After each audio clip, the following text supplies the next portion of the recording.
What's up, everybody, and my brony friends? How you guys all doing today? Welcome to the newest live stream of Brony Richter. So, today for this live stream, we will be watching literally 6 scary ass horror stories.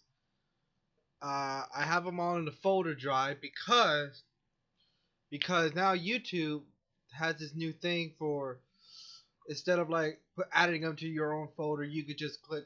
When you click on your video, there's actually 2 things on there: add playlist and watch later. So I put this on a playlist so I can watch all the new horror videos that's been uploaded. Haven't seen it yet. But honestly, I want to get freaked the hell out today. So you guys kind of enjoy this. I don't know where my stupid blanket is, but I'm gonna go find it.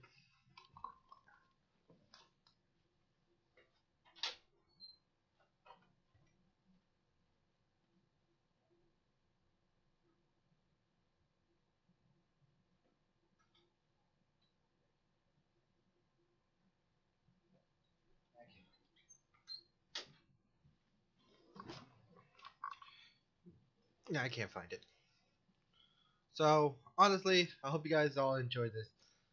And if you guys are just joining in just now, I know I just started like 2 minutes ago. So let's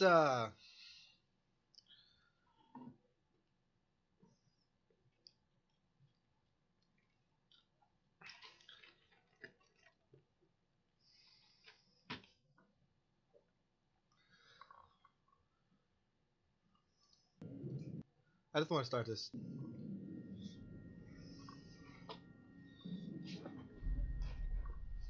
This happened to me on a trip to Lyon, France.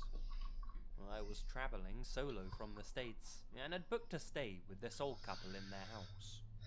I say old, they must have been in their mid-60s. It was a new listing and only had a couple of reviews. They look like fucking Peter's dad. But they were both really positive. From the photos, I could tell that this place wasn't exactly a 5-star joint. But for the price, it was a steal, and in a great location to boot. That damn thing does look like Peter's dad. That first night when I arrived, the older couple actually made dinner. Okay, yes, that's definitely freaking Peter's dad.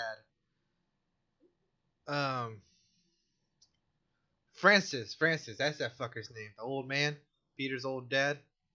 Uh, like instead of him being fat, he's no. Instead of him being scrawny, his dad is fat. So why the hell is Francis Petersmith in this video? Dinner for me. It was a nice touch, and who was I to refuse? Their English was decent, so we chatted and shared a few stories, and afterwards I went to explore the city and get a few drinks.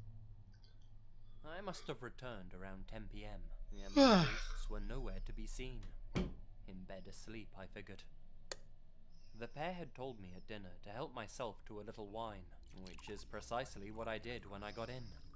Nice folks. Afterwards, I went up to my bedroom to settle down myself.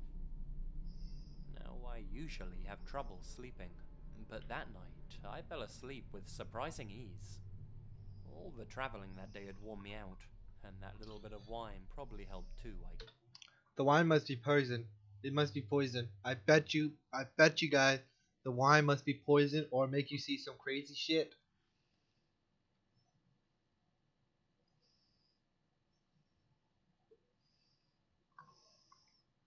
Here's my mouse particle. Let me just move this right here. Because usually I need to make sure I don't see no error.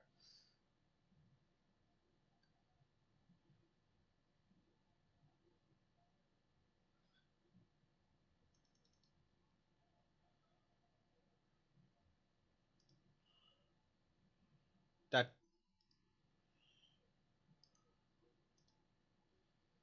Damn it.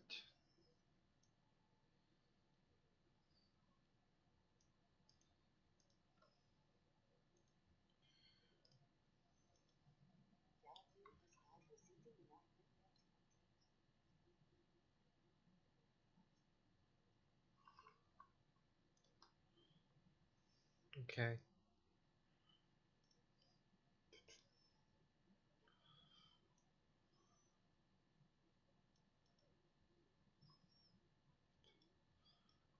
Okay.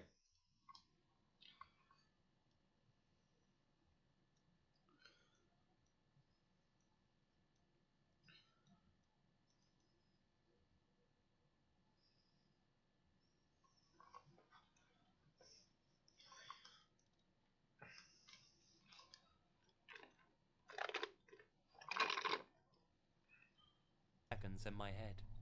My mum always used to tell me that however many seconds there were between the lightning and thunder, that was how many miles away it had struck. So I'm there, counting away in my head. 5 seconds, 10 seconds, 20, 30. Huh, that's odd, I thought. No thunder. It was then, through closed eyelids, that I sensed another lightning flash. Again, I waited for the thunder, but it never came.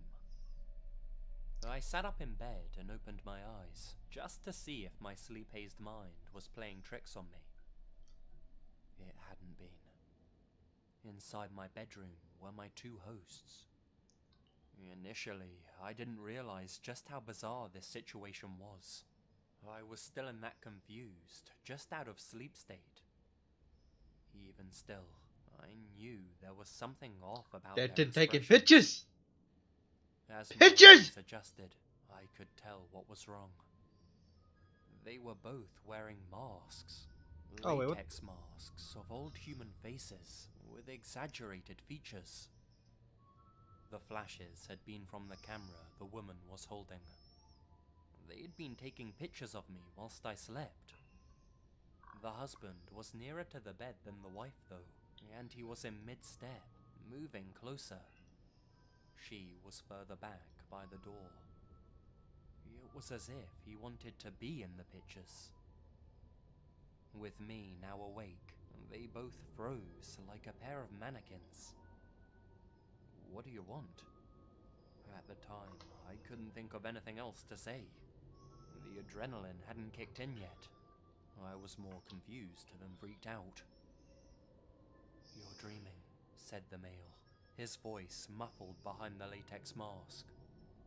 Then, backing up towards the door. Good night. It wasn't until I noticed the metal wrench in the old man's hand that the situation fully dawned on me. I quickly gathered my shit and made for the front door, glancing around like crazy in case the old fucks tried to ambush me with the wrench from around a corner. Needless to say, I contacted the police immediately, though nothing ever came of it. My evidence was all anecdotal. The old geezers had been smart enough to delete all of the pictures. My complaints to Airbnb were largely ignored too, though the old couple did remove their listing from the site. I don't know what all of that was about. Some cult-like shit? A messed up fetish? Some fucking potential snuff pictures they were making. The old man was Bollocks. definitely in the I'll be honest with you guys. I'm gonna say this. Either that they were just some crazy ass pervert, or they just wanted something. I bet you that they only have people that could come nearby their house, sleep over.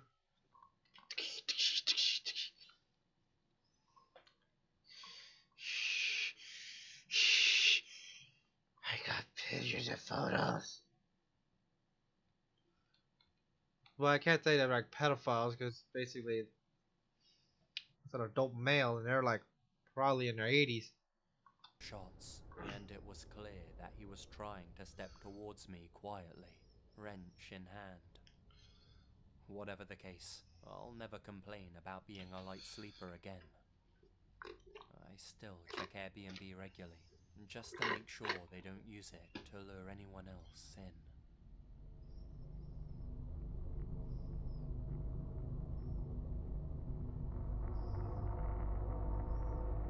Oh no, they bash people's heads open.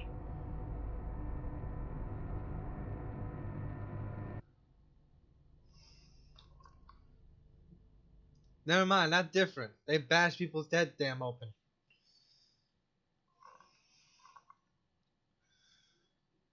Well, that's gonna be nice, but it's October 10th, scary. It's like you go to that website to freaking stay the night for these random people.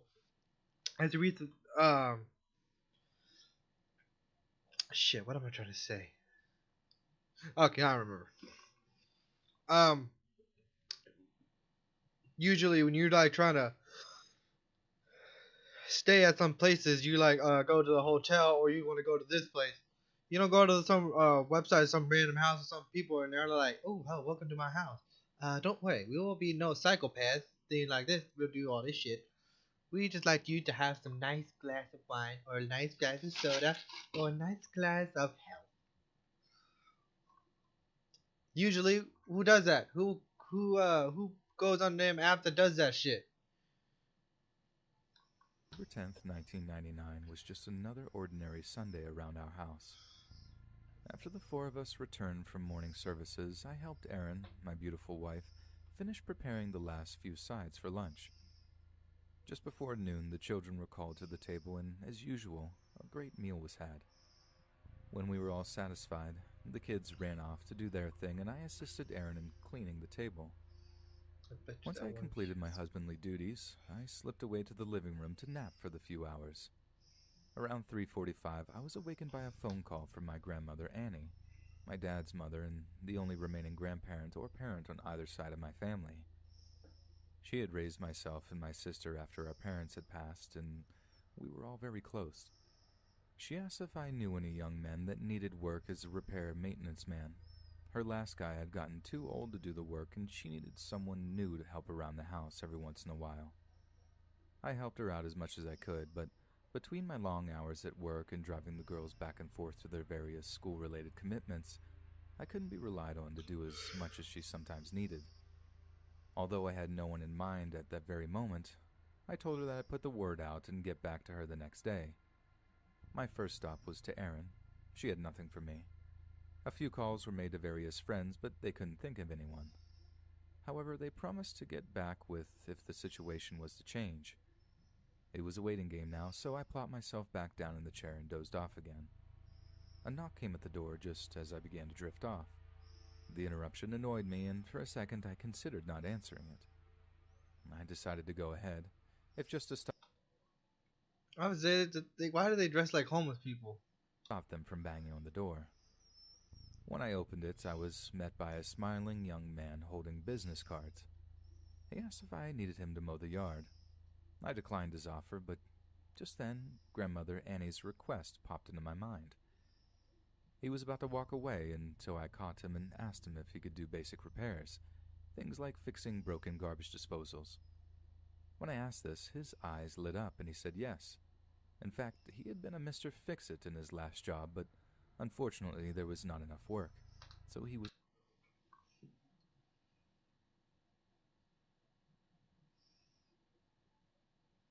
What's wrong with you, son? What the hell is wrong with you? I know you just met the person, but what the hell? You'd be like saying that, hey, I need you to get fix this stuff. You just met the guy. Can you literally trust this motherfucker? was forced to fall back on lawn mowing to make ends meet. I briefly looked him over and thought about it in my head for a moment. He seemed like a nice, well-mannered kid. He said thank you, which is more than Wait, you that's can a say kid? about most people these days. Finally, I told him to give me a card. I might have a steady job for him. He did, and I promised to let him know in the morning. I let him go, and I returned to the house to enjoy my lazy afternoon. The next morning, I called Miss Annie, my family's name for her, to let her know I may have somebody, and I'd be sending him over that morning. When I hung up with her, I called the young man, Mark, and gave him the address. I told him he'd be doing small repairs and maintenance around my grandmother's house. At the end of each week, he was to come over to my place and I'd pay him. Once the specifics were nailed down, he thanked me and went on his way. With that out of the way, I focused on the task in front of me and put everything else out of my mind. When I returned home that day, I rang Miss Annie up to see how Mark had done. Her report of his work was encouraging. She spoke on more than one occasion of how eager he was to do well and his great attention to detail. This news was very pleasing to hear and assured me I'd made the right decision. Life would continue as normal. That Friday, Mark showed up at 6 p.m. to get his money and thank me, once again, for the opportunity. Dinner was just moments from hitting the table, so I had to cut our talk short. I told him to come around about the same time next week, and he took off, with what I assumed was a song in his heart and a smile on his face. This routine would repeat itself for the next several months. What's wrong with his However, eyes? as time went by, Mark's smile would fade, and his appreciation seemed to become more of an attitude of entitlement. He got to the point where he wouldn't even say thank you, or anything for that matter, to me. He'd just snatch the money from my hand and walk away. While this behavior ticked me off, I didn't have to like him, as long as he did his job. I hadn't talked to Miss Annie for a while, so one Monday morning, I gave her a ring to see how things were going. She said all was well, but I could tell from her voice something was bothering her. After a few minutes of coaxing, she admitted that Mark hadn't been doing his job as well as he had at first. Once a month or so had passed, he began making comments about money and not getting enough work. Since I was the one paying him, she had no idea how much he was making, so she said nothing. I assured her I was paying him plenty, enough money for a full-time employee, as a matter of fact. He had no reason to complain. When she mentioned he would get angry toward her and it scared her, I became a little concerned. Just to calm her fears, I told her I would talk to him that Friday. Even after we hung up with one another, her remark about being scared continued to eat at me. Miss Annie was very special to me, and the idea of her being afraid made me mad. I was determined to nip his behavior in the bud, but it became a problem, but I had to make sure I did so with a clear and calm head. Anger would only serve to exacerbate the situation and breed bitterness between us. I'd cooled off by the time Friday came around. In fact, I was in a pretty good mood. Spring was just beginning to rear its head, and I was looking forward to more sunny and warm days. Mark arrived at the usual time and had the now common scowl across his face. He attempted to snatch the cash from my hand, but before he could, I stopped him and said we needed to talk. He said nothing as I spoke, just stared with an annoyed look. I finished and asked if we had a problem between us and made sure to express how serious I was. All he could say was no and assured me we were cool before he slowly reached out for the money and pulled it from my hand. This time, he at least said thank you before walking away quickly. I couldn't be positive, but things seemed to be clearer, if not better. I wouldn't know for sure until I spoke to Miss Annie that Monday, but I felt optimistic about it. Things at work were very hectic that Monday, so I wasn't able to call Miss Annie until later in the day. Strangely, I got no answer, but figured she was out or busy and I could try again later. Oh, she's dead. Work got busy again, and it was not until I clocked out that I could call her back. Once again, no answer came, but I decided to let it go until the next day. Tuesday morning was much quieter around the office. I had plenty of time to make a call. For the third time, she didn't answer. Now I was becoming scared. So I contacted the police and asked if they could do a wellness check. Miss Annie was almost 80 by then, and the chance of falls were high in people that age. I was told they would and to call back in a few hours. However, it was they who called me back. The tone of the officer's voice uneased me, and he seemed to be dragging out things. This made me mad. I was already on edge from worry. Although I'm not proud of it now, at the time it was understandable. I yelled at him to spit it out, so he did just that. They had done the wellness and found Miss Annie dead. This was unexpected but not shocking. Assuming she'd died of a heart attack, I asked what the causes were. When he told me that she had been murdered, I blanked out for a minute. Never in my wildest fears had I expected to hear those words. He had to yell out a few more times before I responded, and even then, I felt like I was in a fog. This stuck with me for about an hour, but once I had to tell my family the news, the weight of it knocked me back into reality. The only information the officer could give me at the time was that she appeared to have been attacked by one or more people with hammers or blunt objects. If I would have had my wits about me then, the second I heard the word hammer, I could have told him who it was. But that didn't turn out to be required. I give the cop credit for being kind with his words, even after I'd screamed at him. He could tell from my hemming and hawing what I wanted to ask, and assured me that there were no signs that she had been messed with, if you catch my drift, and I thanked him later for this. The rest of the family took the news almost as hard as I did. Miss Annie had become like a second mother to my wife, and my kids loved her greatly. We'd become very dependent on her after we relocated here, and the thought of her not being around was agonizing. It took a day or two before I remembered Mark and gave him a call. I didn't answer, but after I left a message to contact me ASAP. The longer I thought about it, however, it struck me as odd that he hadn't called me. The first day he received no answer at the door. He should have called me. My confusion would grow into full-blown suspicion once I discovered two important things. The pathologist determined Miss Annie had died sometime before noon on Monday, and perhaps the more scary of the two, Mark was still unreachable. The results came in that Friday morning, and the cops had been to his home twice and called him every day since I mentioned him to them on Wednesday afternoon. I expected to see him that evening to get his pay, but he never showed. This all but cemented his guilt in my mind. I told the police as much, and over the following weeks, they would come to agree with me. Other than having his fingerprints and blood at the scene, everything pointed to him. All they had to do was get him in a room alone, and hopefully he would confess, but just locating him to do this would be a 5-year struggle. Countless tips were sent in, but none would pan out. Finally, on a rainy and cold morning in January of 2006, an arrest would take place across the country in Arizona that would put the search to an end. The Tucson police would be led on a high-speed chase after attempting to pull a man over for expired plates. At the end of the chase, Marco Javier Robles would be apprehended, and our search would finally be over. Marco was quickly extradited back east, and the trial was soon to begin. What we feared would be a long and drawn-out affair ended within the week. The district attorney had offered him a very generous plea, and after a strong recommendation from his attorney, he agreed. He'll have to do at least 25 years, but after that, it's up to the parole board. If I have any sway in the matter, I'll do my best to see that he dies in there. We were left with only one question. Some would say the most important one, perhaps. Why? As a stipulation to his plea, Mark was required to tell why he committed the crime, and in full. According to him, Miss Annie had become very demanding, and he felt he wasn't being paid enough to put up with it. He had been planning on hitting me up for more money once summer came along. However, when he found out she had told me that he was unhappy with his pay, in his eyes, his chance for a raise was ruined. That Monday morning, he was angry about this and confronted Miss Annie about what she had said, and a fight broke out.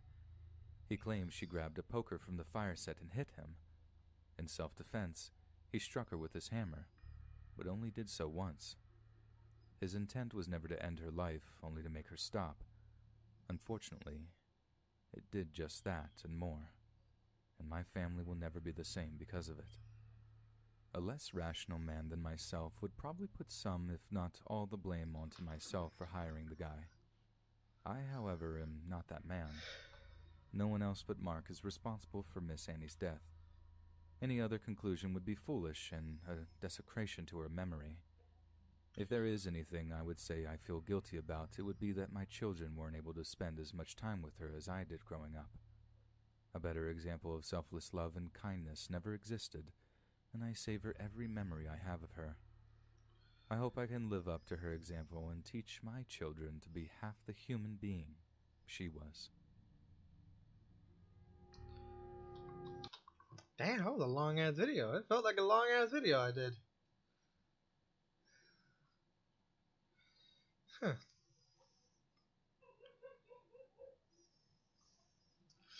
Well, one, I think that was weird, but two, didn't they say that the lady looked like there was like more than one person who got beaten? Like she got beaten? If he's saying that he struck her once, why did he say it more than once? And also, where's the weapon? Her weapon that she hit him with.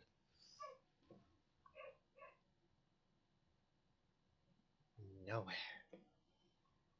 Nya nya. Nya nya nya nya nya. And I'm the unfortunate. Okay, next one is the what's this? True creepy neighbor story animation. Oh well. I recently moved out of home and a couple towns away into a new home with my best friends. There's 4 of us, and I'm the unfortunate soul that works the second Oh, I like shift, that license while plate. the 1, 2, other 3, 4, 3 5, work the 6. first shift. So I really only see them during the week while they're sleeping. The first day of unpacking, I looked outside the kitchen window at the house across the street from us. It seemed like a family with a teenage girl. From my view, she looked no more than 16 or 17. When she Damn, stepped she is outside, pale she like a looked fairly motherfucker. normal. She had very fair skin and dark hair. I continued unpacking, not thinking anything until I looked back outside. She was sitting there on her porch, on her knees, and her posture was perfectly straight. She had her hair pushed to the front of her face and was sitting there perfectly still. As creepy as it was to see, I still tried to think nothing of it, as I was pretty weird as a kid myself. I hadn't seen anyone outside that house in the few weeks since then, until one night I was coming home from work. The other 3 in my home park in the driveway spots, and I park in the street on days when they have to work, so I don't have to move for anyone early in the morning. The house, however, sits on a curved part of the street, and our next door neighbor drives a utility truck for work, and he parks it on the side of the street as well. So it takes me a while to get my car parked. When I come across the corner, I saw the man, who I assume is the dad of the family across the street. He's standing out in the driveway, staring out into the trees. I thought to myself, it's 11 at night, so what could he possibly be looking at in the trees that couldn't wait until tomorrow? It being summertime, I had my windows down so I could hear talking, but wasn't sure where it was coming from, and no one was outside on the street except me and him, it seemed. He didn't seem to be on the phone, as he was just standing there with his arms crossed, looking straight up. Then I heard it, loud laughter. Not just laughter, full-on cackling laughter.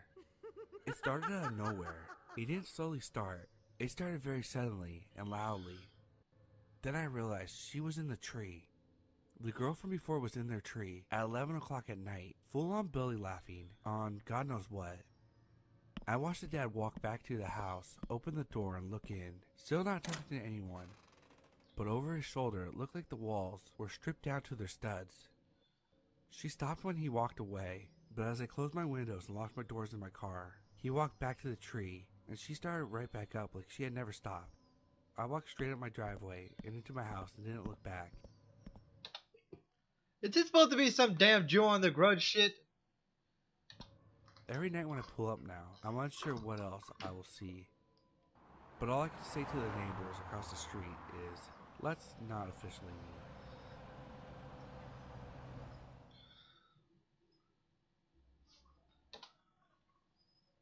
Damn.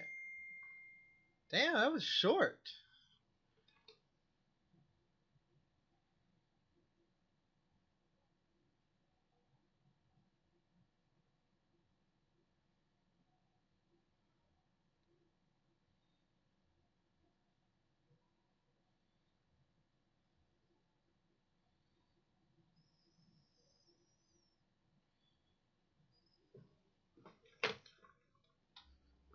Don't know what the hell that was.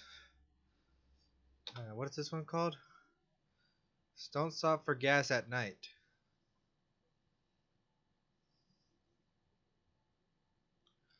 Well, if you're gonna be going to the gas station at 9 o'clock, like around 2 a.m., you're fucked.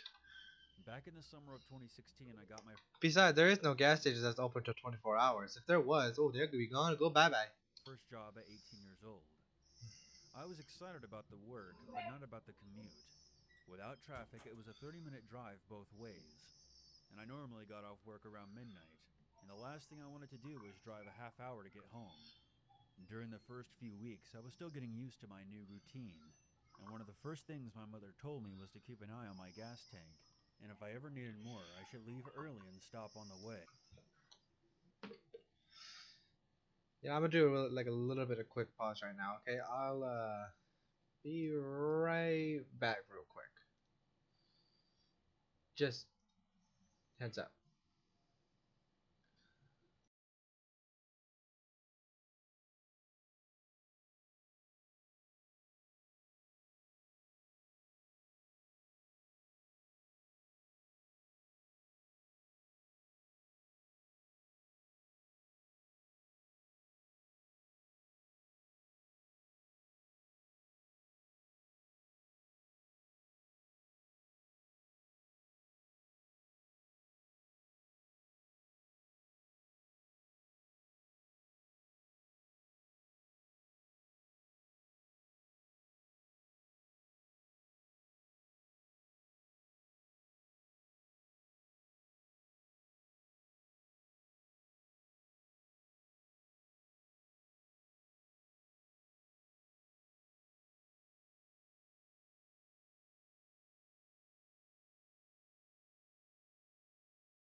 Forgive me for leaving. Forgive me for that. But never on my way back. I understood her concern. I was a petite 18-year-old female, and I looked even younger. But being who I was, I half forgot, half ignored that advice. And one night on my way home, I realized I legitimately didn't have enough gas in the tank to get me to my exit. I pulled into the first station I could find, not caring about the brand or the cost of the gas. I decided to make it as quick as possible, and only put in about $10 worth, just to get myself out of there. I swiped my card and began pumping gas. And once it got to the $10 mark, I shut it off and printed out my receipt. Thinking the worst was behind me, I was about to climb back into my car and book it home, when a voice came from the tiny intercom above the pump. "Ma'am, there was a problem with your credit card payment." I paused and glanced at the guy at the counter and felt a chill spiral down my neck.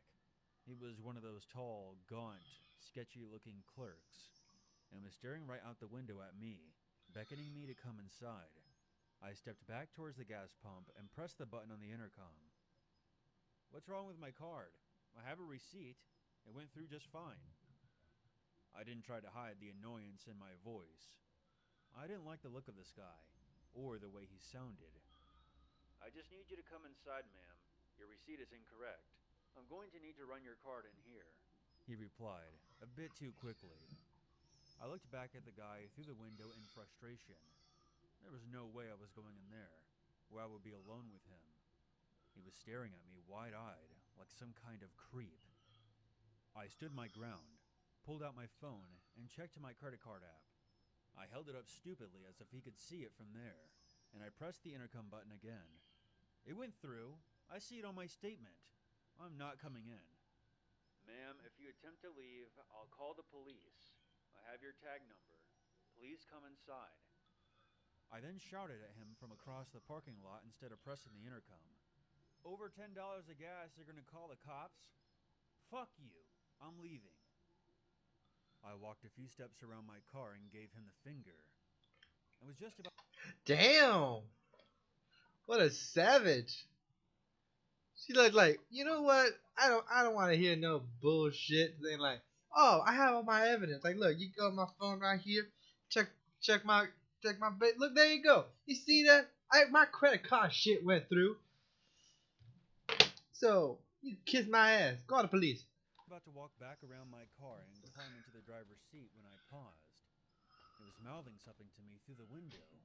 I would have ignored it, but he suddenly looked much more desperate than creepy. He kept beckoning me forward and calling out something that I couldn't hear through the window. I must have made a weird look, because 5 seconds later he slammed a piece of paper on the window where he had hastily written, "Guy in your car."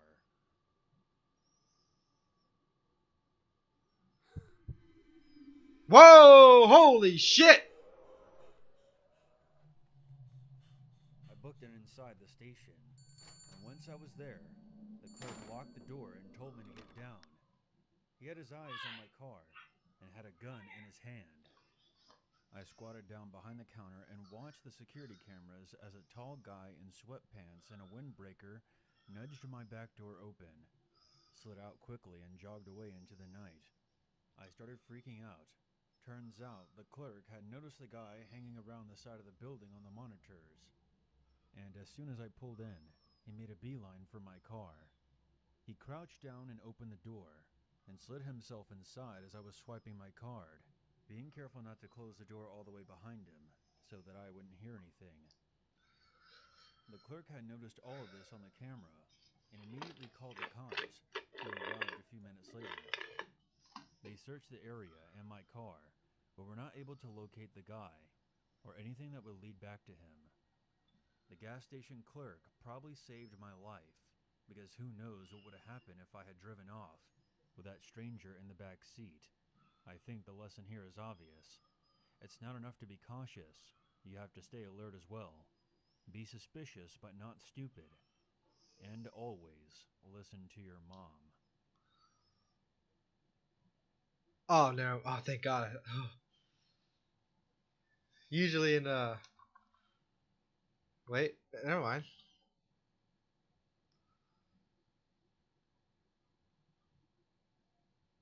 Aw.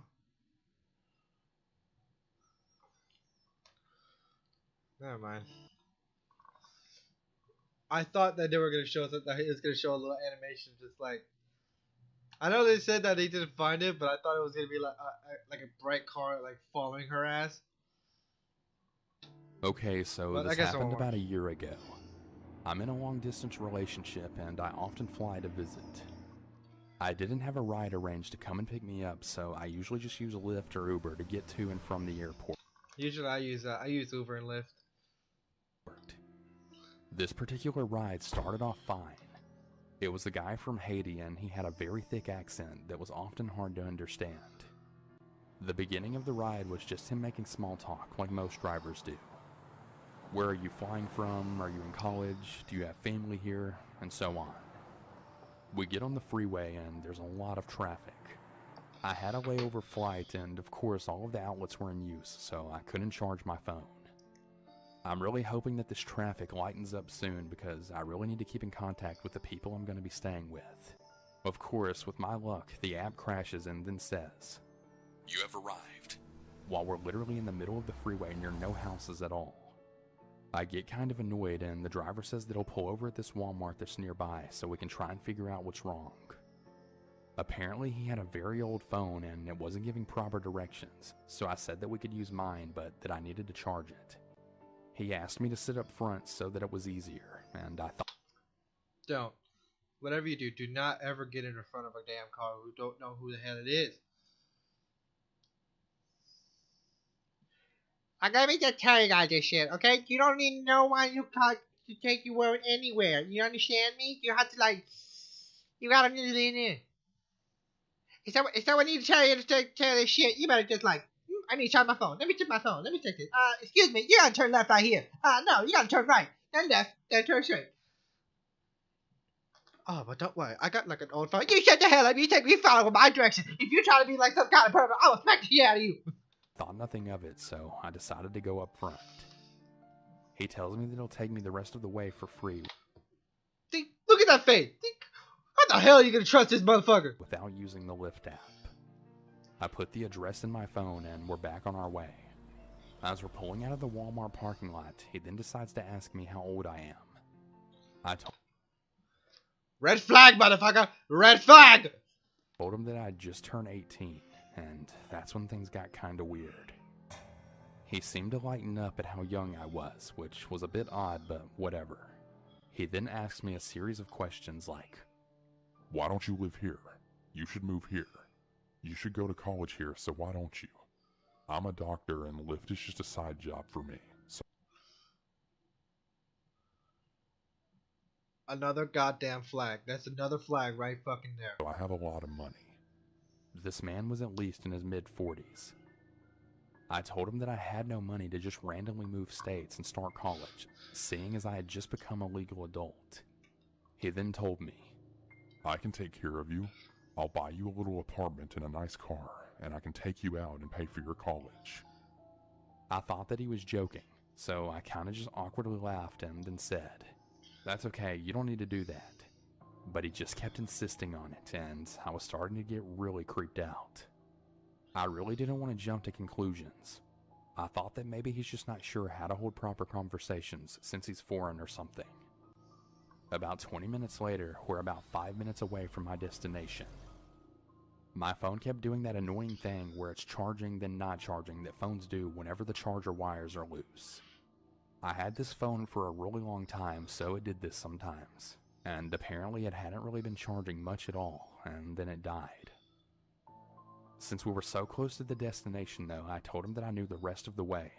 But I'd tell him to turn right and he'd say okay and then purposely turn left or keep going straight. Literally anything but what I told him to do. Now we're lost because he's literally ignoring everything I'm saying and playing it off as some sort of an accident. How the hell is it a damn accident? I just said it earlier. I need you to turn left right here. She just said it. I need you to turn right here. Okay. The motherfucker turn left or just go straight. How? The bitch just told you like 5 minutes, like 5 seconds.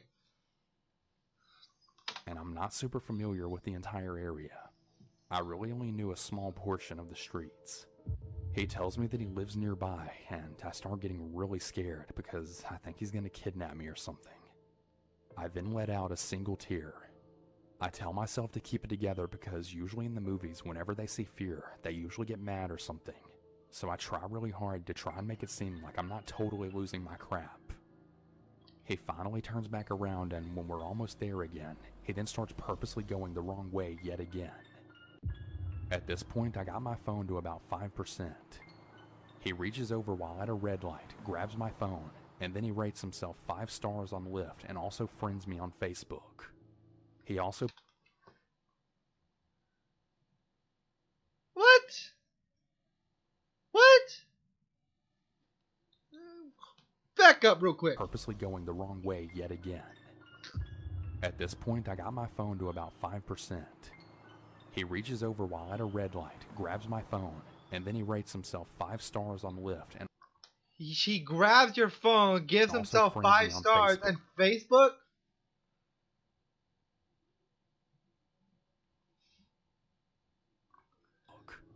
He also puts his phone number in my phone and tells me to call him if I ever need anything, and that we should go out sometime. I give a little fake smile so he doesn't know that that's I'm a weird about to phone crap number. myself from all of the fear. I eventually get so fed up that I just jump out at another red light and then tell him, "Thanks, but you're really scaring me. Bye." I then call my boyfriend on my 5% battery life and I tell him where I am because I'm really scared and I need him to pick me up. The Lyft driver is now shouting out the window for me to get back in the car, but there's no way in hell I was going back in there to be some man's sugar baby, and was also a total stranger. I then decide to go somewhere with a lot of people and wait for my boyfriend. Now, this whole ordeal actually made the ride last about 2.5 hours, and it should have only taken about 45 minutes, even with all of the traffic. Later, I called Lyft and I told them everything. He was supposedly fired, so I guess that's good. Anyway, to the random Lyft driver looking for a young sugar baby to try and kidnap. Sugar If baby. you happen to see me again whenever I visit, please just stay away from me.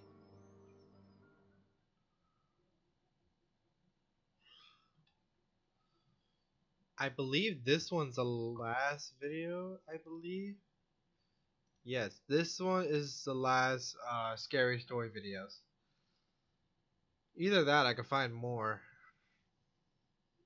But usually, guys, like I said, I've been watching like a few animation stories because I like to be scared sometimes. And honestly, some of these videos were not that scary. Like some of them were, but some of them wasn't. Let's see how this one is. This story happened in the summer of 2017 when I was 10 years old. My older brother and I had a babysitter, and she was around the age of 17. Since my mom was home on Tuesdays, the babysitter would come on the other weekdays. Most days when she babysat, we would go to the neighborhood pool, hang out, and eat lunch there.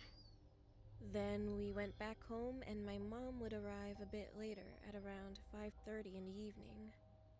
On one Thursday, the day was just an ordinary one and the babysitter came around 8 in the morning. A few hours later, we decided to head to the pool and eat lunch. We all got ready and headed out the door. As I used to be a little paranoid back then, every time I went outside, I made sure I locked the door and would immediately turn the doorknob and try to open it to make sure it was locked. The door was definitely locked, so we walked to the pool and swam for a while. Then we ate lunch and decided to head back to the house. When we got home, I pulled out the key from my bag, but I noticed The that door was a open. crack open. I pushed it, and the door swung open. A little chill ran down my spine as I remembered that I made sure the door was locked before leaving. My babysitter had a frightened look on her face too. But my stupid brother thought nothing of it and just walked right in, so we followed him. You a At dumbass my kid. house, when you walk into the house, to the right is an entryway to the living room. and straight ahead is a hallway to the kitchen. The stairs are to the right of the hallway, and you can see the upstairs railing from the entrance. We walked into the kitchen and set our stuff down, and I went to go lock the door. After I shut it, I turned back around to go back to the kitchen, but something caught my attention at the corner of my eye. Looking up at the railing, I could see the silhouette of someone crouched behind a tall, narrow floor fan. I looked a little closer, and I could see their eyes. They were wide open and were staring directly at me. That's scary. That's scary. I was frozen in fear and couldn't move. All I could do was stare back at them, not knowing if it was a man or woman. My babysitter called for me to come to the kitchen, and the figure slowly walked into a nearby room and disappeared. I ran into the kitchen, telling my babysitter and brother what I saw. At first, they didn't believe me, but then, all of a sudden, we were all silent as we heard slow footsteps creaking from upstairs. She quietly grabbed both her phone and a kitchen knife and ushered us to the back door. She slowly turned the doorknob and tried to not make any noise while opening the door. We made it to the backyard, and she was going to call 911 on her phone. But before she could, we heard a tapping sound coming from one of the windows on the second floor. So we all looked up, and then we saw him. Hi! He was a man, late 50s, short black hair, eyes still wide open, staring at us. He was pushing the blinds out of the way, so we saw his face very clearly. We screamed and started running to the gate on the side of the backyard. The babysitter dropped her phone while scared, so I picked it up and ran behind her. I dialed 911, told them our address, and explained to the operator what just happened. She said they would be there in a few minutes, told us to go to a nearby neighbor's house and stay there until the cops arrive. We rang a doorbell a few times, and one of our neighbors, who was retired, came outside. He let us in, and we explained what happened as we were looking out of the window. Then we saw 3 cop cars pulling up, and the cops were surrounding my home. 3 cops headed in through the front door and investigated our house. We went outside to tell them that we were okay, and the other police officers started questioning us. Soon the cops came back after finding nothing and doing a thorough investigation. They told us it would be best to not stay home, as the person may come back. So the babysitter said we could go to her house, which is about a mile away. Just then, we heard our neighbors screaming from down the street. A few houses down, a policeman's car was set on fire and was smoking a lot. The cops spotted a man running past the corner down towards the end of the street. One officer took us to the babysitter's house, while the other 3 went after that man. We later found out that the man had gotten away, so he never got arrested. Our parents arrived home as they were contacted by the police and freaked out. Later that night, we came back to the house and we searched the whole place to see if anything was missing.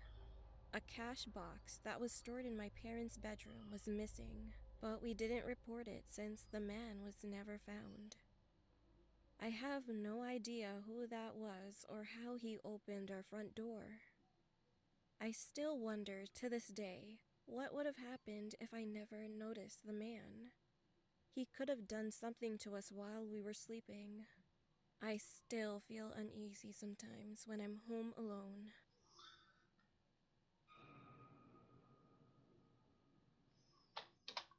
Now, that's good. That was better. I like that. I like that one. I like this horror story.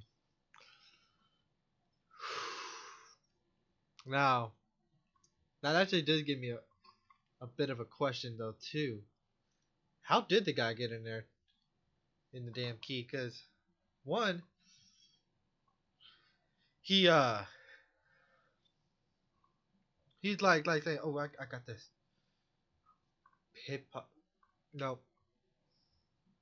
Picklock, I think they were called. Big pick. He must have picklocked it.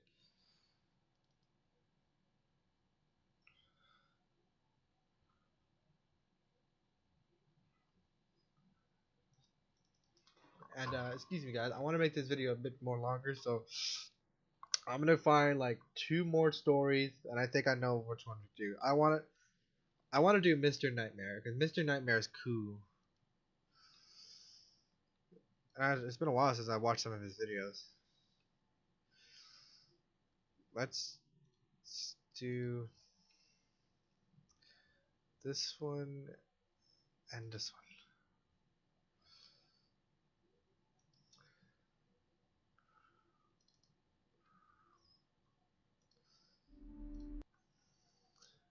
All right.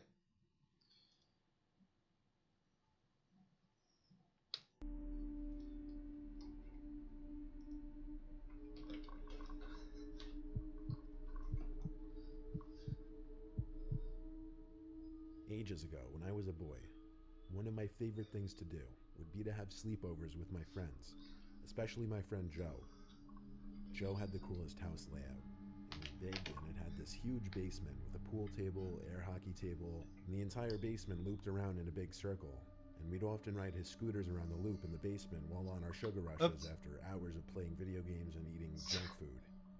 Well, I didn't even know I put the camera on. Honestly, never hear us down there. it's just as they slept all the way picture upstairs. stuff. I'll never forget the night that my mom dropped me off at Joe's house after dinner. It was the night before a holiday, so we didn't have school the next day. Joe and I went straight to the basement and started playing one of his new video games on his PlayStation 1, when suddenly the door to the laundry room in the back creaked open. We paused the game and turned around to look, and yes, the door was now cracked open. I told Joe to go check it out. He said it's fine, it happens sometimes. To be honest though, sometimes at night alone in his basement, Joe and I would get spooked. I told him to go shut the door because something about having that door open leading into a big pitch black laundry room was uncomfortable. I think he agreed because he got up to close it.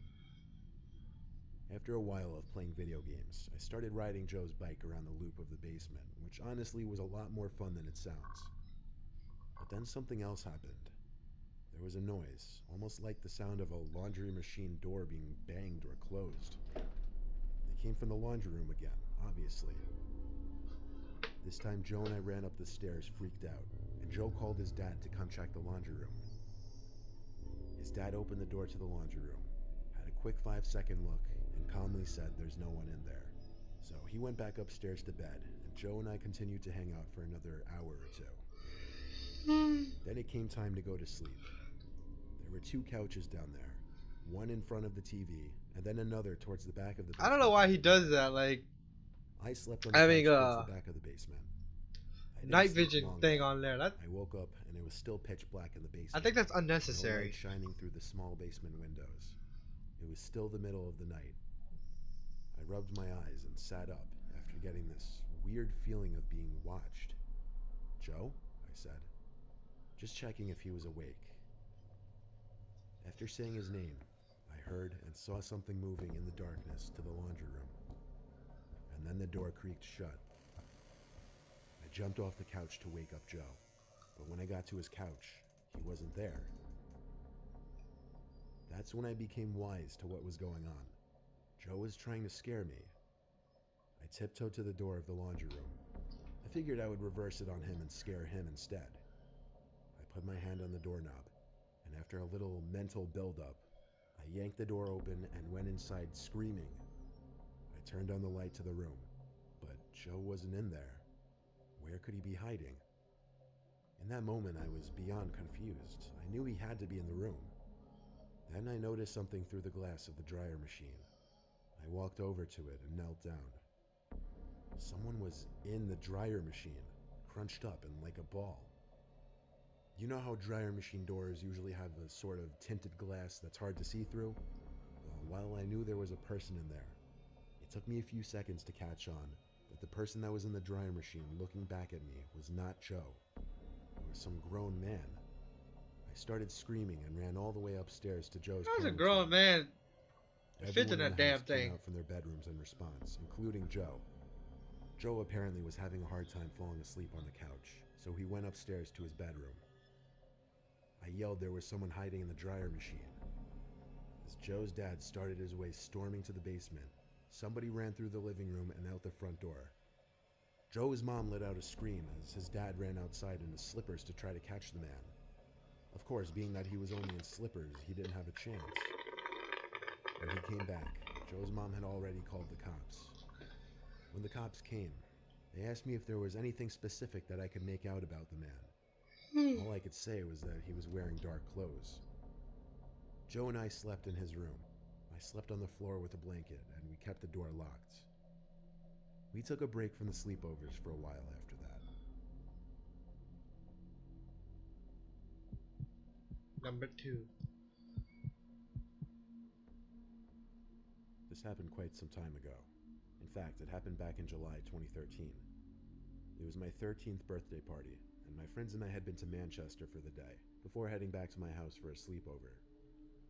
A couple of them had stayed over before, but some hadn't, so I wanted to make a good impression.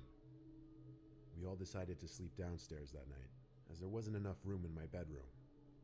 We gathered our sleeping bags on the living room floor, watched cheesy rom-coms, and ate junk food until around 1 a.m. So we decided to hit the sack after our third movie. We turned off the lights with the exception of one, as although we didn't like to admit it then, we were a little afraid of the dark. It's a common thing to lie awake and chat at a sleepover after you say you're going to sleep. We were in the middle of whispering to each other who we thought our celebrity lookalikes were, when we heard it. A loud knock on our window cut through our conversation. "What was that?" said Emma, one of my friends. "It's probably just my dad playing a prank or something," I said. Although this whole situation was kind of freaking me out, my dad had done this type of thing before, so I assumed it must have been him. We were beginning to calm down when suddenly another forceful knock came upon the window. I don't This know. made I'm some of my sleepy. friends scream.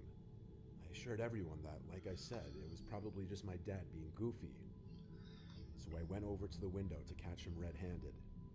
The curtains were closed, so I had to pull a section of them back to see who was outside. As I did, I came face to face with a man who was most certainly not my dad. This man was I like bald, that. with Like, very don't you thin love that eyebrows. feeling? He had a Like, missing tooth. you hear, like, listen, He was sort of hunched over, and he looked at me with widened, glassy the heartbeat. eyes. That's what makes it good. I That's immediately screamed what and makes closed his the best curtain. ass horror story. At this point, If you're like, my friends and I were pretty hysterical, and Emma began visibly shaking in fear. My parents were upstairs, so instinctively, I ran up to find them. As I got upstairs, my mom was talking to someone from her window. I didn't quite catch their conversation, but she told me what happened soon after. She said that she heard the knocking too, and when she looked out of her window to see who it was, the man looked up and asked her if she had seen a friend of his. I can't remember the name of the guy she said she was looking for, so we'll call him Paul. He kept asking for him over and over. "Have you seen Paul? Where is Paul? Has Paul been here?"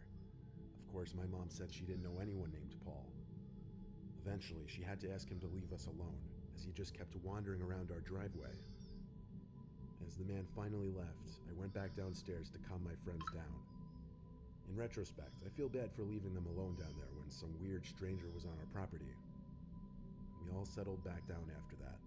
However, my mom's maternal instincts kicked in, so she wanted to make sure he was gone completely. She left briefly to go around the block in her car to make sure he wasn't still in the area. The street was dimly lit by impractical streetlights, so she had to put her high beams on. As she was driving, she saw someone dash across the middle of the road. Thinking it was just a kid, she just kept driving until the man who was at our window appeared again. But this time, he practically jumped in front of my mom's car. My mom quickly slammed on the brakes, but before she could confront him, he disappeared off into the night. We never found out who that guy was or what his true intentions were. And thankfully, we never saw him again. So much for wanting to make a good impression.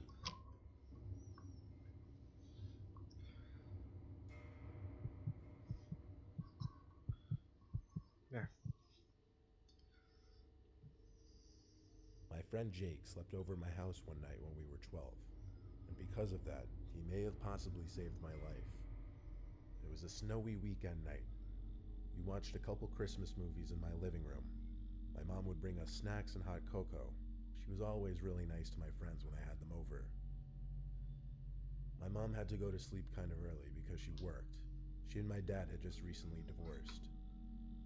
By around 12, Jake and I went to my room, where we played Pokemon on our Game Boy Advances for a little. I don't remember much after that, besides falling asleep a little while later. I woke up in my bed to the room being extremely cold, and also feeling really thirsty. I went to the kitchen downstairs to get a cup of water. I noticed how much colder it had become upstairs as opposed to downstairs. I went back to my bed and tucked myself in. As I lay there trying to fall back asleep, I realized Jake was breathing weird, like a deeper, heavier breathing. It went on for some time, and after making a note of it in my head, it was all I could focus on. So I eventually threw a pillow at him. As he woke up, I told him to stop breathing so loud. He was confused as he looked up at me in my bed. He said, "What are you talking about?" I told him to just lower the volume of his breathing noises, as he was borderline snoring. Like this? Jake shifted his focus and leaped down below my bed and screamed. He crawled backwards until his back was pushing up against my dresser. I yelled, "What is it?" I hopped off my bed and looked under it where he was staring at. There was a middle-aged man with long hair laying underneath my bed, and he had his finger up to his lips saying, "Shh." It was a surreal sight to say the least. I felt like my heart was beating 200 beats per minute. The man whispered, "I know your mom. I'm here to see her." He started crawling out from under the bed. I know your mom. I'm your friend. What the hell are you hiding under my bed? At that same moment, Jake and I ran from the room, screaming for my mom. We got to my mom's room and locked her bedroom door behind us. She was immediately distressed and confused by our screams. I barely had enough time to yell, "There's a man under my bed," before the doorknob to my mom's room started twisting and shaking. Then the sounds of the Open the doorknob failing to fucking turn door! shifted to heavy, aggressive bangs at the door. My mom ran to her phone and called 911. She was on the phone already in tears, while also screaming at the man on the I other can't side of see. the I door can't to look leave at us that, man. alone. That's scary. The man That tried thing's kicking the scary. I door can't in. look at it. I think when he heard my mom on the phone, he left the house. We were all in shock. It took the police only a couple minutes to arrive, at which point the Yeah, I coast can't was look at clear. that, man. I can't look at that The shit. biggest window Okay, in my good. house, which was the window to the upstairs spare bedroom, was lifted up completely, which explained the cool air entering the house upstairs. That also explained the man's point of entry. I told my mom that man claimed he knew her, but she had no idea who this man could have been. My mom dropped Jake off home, and then she and I slept at my aunt and uncle's house for the rest of the night. The next day, my uncle installed a stronger lock on that upstairs window. This was like 16 years ago now. At this point, it's just a distant, haunting memory. But we never figured out who that man could have been, or how he could have possibly known my mother. Let's see. It could be an ex-boyfriend, ex-husband, an ex-co-worker, a noisy stalker, or someone who used Lyft or Uber to haunt her ass.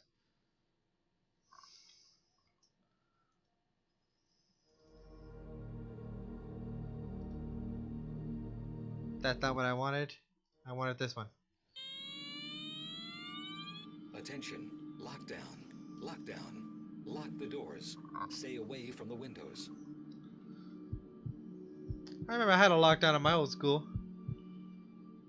I thought it was just Back test. in 2016, my school went into a lockdown. I was in my senior year, and it was the last week of school, so everything was kind of chill and laid back at that point. My friend, who we all used to call Moose, was cutting class with me to smoke in my car in the senior parking lot. One of our friends, Mario, who was in the lunchroom, texted me to come chill with him, so Moose and I started walking back to the school. As we were about to enter through one of the discreet back doors of the school by the band and chorus rooms, Mario texted me saying the school was going into lockdown, and he was right. As we entered through the still unlocked back door, we noticed the red lockdown lights flashing in the tiny band hallway. we walked through the empty hall. This was the quieter section of the school with less foot traffic since we were far from the regular classrooms. I was texting Mario asking him what was going on and if it was just a drill. Moose and I stood in the hallway waiting for an answer. My friend Mario texted back saying, "Dude, holy shit," and the 3 dots bubble, meaning he was typing, sat under his text for like 30 seconds. Then it went away. He didn't send a second text. I sent him 3 question marks. Moose and I didn't really know what to do. The main hallway lights were shut off, and all Either that lit that, up the here's an halls were idea. the backup lights Shut and your the red fucking phone flashing up. lockdown lights. There were no teachers anywhere to tell us what to do, so we just chilled in the hallway. We tried opening the doors to the auditorium, but they had already been locked. Moose then tapped my shoulder and pointed down the hallway. All the way down, there was someone dressed in black fast approaching, like speed walking down the hall in our direction. At first it looked like a teacher, but as he got closer, we realized he was wearing some kind of white mask. Moose and I started walking backwards instinctively in response to what we now perceived to be a threat. As he got even closer, we could confirm it was a mask on his face. And it was this horrifying, disgusting mask of some pale, rotting-like face. I'd never seen anything so creepy at any Halloween stores or anything. It's a Man real was way face. too close for comfort, and the way he was approaching us was obviously full of aggression. Moose and I turned and started running back towards the band room. We hoped the band teacher, Miss Bryant, would be in there to let us in. We got to the door, which was locked, and started pounding on it, but we didn't have time to wait. Moose and I split up to hide. I hid in one of the music department closets. I don't know where Moose went. I turned the light in the closet off and hid behind a big container. There was a big glass window in the door to the closet, and I could see into the hall thanks to the little light from the backup lights. I heard footsteps approaching from outside, so I ducked my head completely behind the container. I only looked up and peeked out the window after the footsteps had stopped for a while, and I assumed it was clear. That's my But brother. it was not. The footsteps stopped because the man in the mask was standing at the door, looking in through the glass. I ducked back down, hoping he didn't see me, and then the closet door creaked open. It sounded as though he was trying to fiddle for the light switch, couldn't find it, then gave up. I heard footsteps quickly walk away, matching his speed walking pace from just before. I took out my phone to text Moose to see if he was alright, and I saw I had a long text from Mario. He explained that a student was stabbed in the bathroom by some masked man with a blade. Moose also texted me saying he's alright. He ran back outside to his car. I realized that was a good idea. I made sure the coast was clear and booked it for my car as well. I sat in my car in front of the school and watched as cop cars swarmed the place. At least 10 officers entered the building. Moose came to sit in my car with me, and we watched for over half an hour. The school was let out early, with police escorting the kids out, of course. They never even found the masked man in the school. He likely escaped through one of the back doors. There were helicopters searching all day for the man. I'm pretty sure he was never found. I thank my lucky stars I didn't have a similar fate as that kid in the bathroom.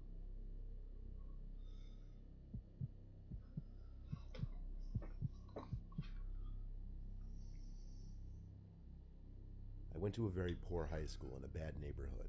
Because of that, we regularly had fire drills and lockdown drills in the case of something happening. During a lockdown, the teacher would turn off the lights and we'd all hide in a corner of the classroom without saying anything.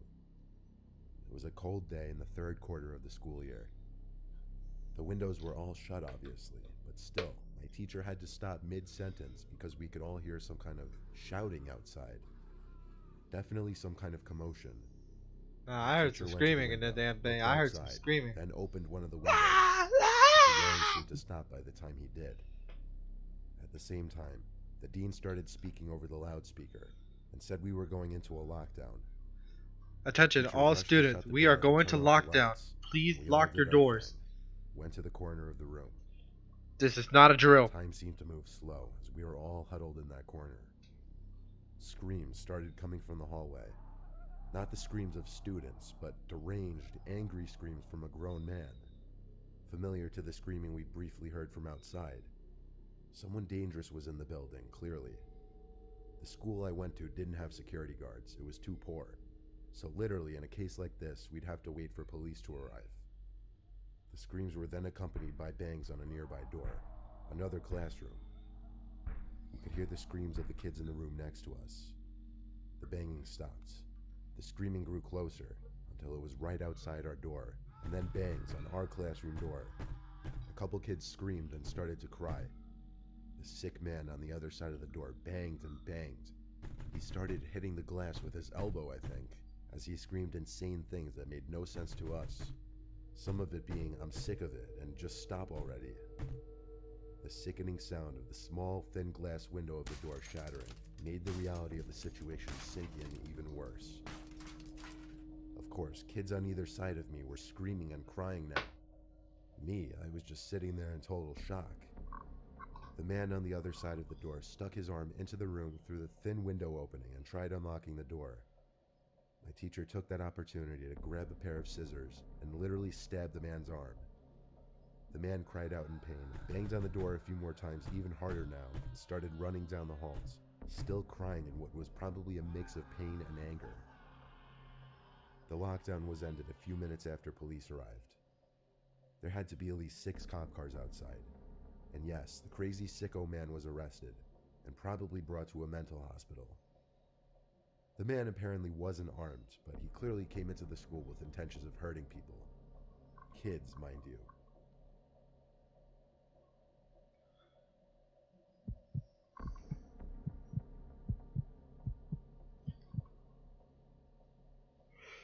I went to a school in California. We always had a lockdown drill once a month, but only one time ever was it not a drill. I was in the cafeteria during my lunch period when the teacher, who was in charge of watching the lunchroom, announced over the microphone for everyone to be quiet. He announced to us that the school was going into lockdown and ordered us to be quiet. I think he genuinely scared everyone by how serious and nervous he sounded, because everyone in the cafeteria looked genuinely shook and actually shut up. I looked around the disturbingly quiet cafeteria and could see everyone else was doing the same thing, taking nervous, curious glances at their friends and strangers at other tables. Then shit went down. A gunshot echoed from across the school, and that's when panic set in with everyone. Some kids ran for the exit door. The teacher in charge of the cafeteria yelled at everyone to hide under the tables as he locked the cafeteria doors and shut off the lights. I was sitting under the table with my friends, heart racing, Lift the damn table! feeling sick, knowing my life could be in danger. Every minute felt like an eternity, just waiting for someone on the intercom to say it's all clear. Then, across the cafeteria, there was a sudden outroar of screams from students, mostly girls, and the sound of tables and chairs being moved or falling over. My friends and I looked out from under the table, and we saw a kid with a gun outside the locked door of the cafeteria. Then I remember hearing gunshots. He was shooting at the glass door. The glass didn't shatter right away. I don't even know if it did at all, but the entire lunchroom cleared out through the 2 side exit doors to the outside. Students of all ages either ran to their cars or off the school property and into the neighborhood streets. I ran in the direction of the front of the school, also the direction of my house. I saw police cars already outside. I think they had just arrived at that point, but I didn't stick around to watch. I got home and told my parents, and my dad turned on the news to see the shooting was already being talked about. Miraculously, only 1 girl was wounded, and the police somehow apprehended him without killing him. I'm sorry for anyone else who has to go through something like this. Fearing for your life that much is not something anyone should have to go through.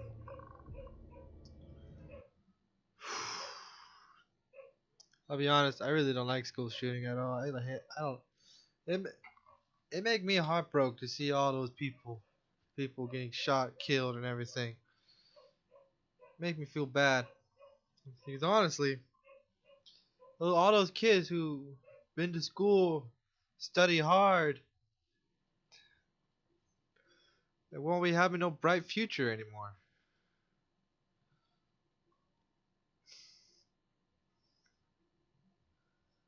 I remember like on the news before when I used to watch a lot of school shooting, been in Houston, Dallas, Houston again. It's like damn, That was fucked up and terrible.